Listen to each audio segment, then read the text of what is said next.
همسة لقلبك. خلقتنا وعارفنا كلنا، وعارف كل واحد محتاج ايه ونفسه في ايه. في مننا بيناجيك ويتحامى فيك ويرجع ليك علشان تداوي جرحه، وفي مننا يشتكي ليك ويقول ليك على اللي واجع قلبه، وفي مننا اللي بيقولك على ظلم حصل ليه ونفسه يرجع ليه حقه، وفي اللي ظلم نفسه وظلم كتير من حبايبه ونفسه يرجع تاني لنفسه ويصلح خطأه، وفي اللي اتضحك عليه وناس أكلوا حقه ويشكي ليك همه.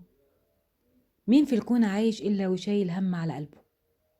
لكن رحمة ربنا إنه هياخد لكل واحد حقه. لو اتأخر شوية يبقى دي حكمة ربنا يعلمها، ويمكن مدخرها ربنا ليك في الآخرة. يا رب على ضعفي قويني، وبكرمك احميني من نفسي ومن كل حاجة ممكن تأذيني. يا رب أنا اللي عايش وشايل جبل على قلبي، ومن غيرك يا رب يقويني. يا رب أنا اللي عايش على أرضك وتحت سمائك، من غيرك يراضيني. يا رب أنا اللي تعبت وخايف، لكن كلامك يا رب بيطمني ويداويني. أيوة يا رب، لما بقرأ القرآن بحس إنك بتكلمني، وساعات كتير بتواسيني.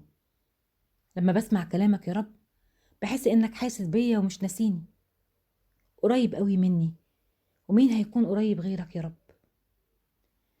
في الدنيا إحنا ما بين محن ومنح. كتير مننا بيتعرض لمحنة في حياته، وساعات بتكون المحنة دي صعبة قوي ومش قادر يتحملها، لكن ممكن تكون ليها حكمة من ربنا سبحانه وتعالى.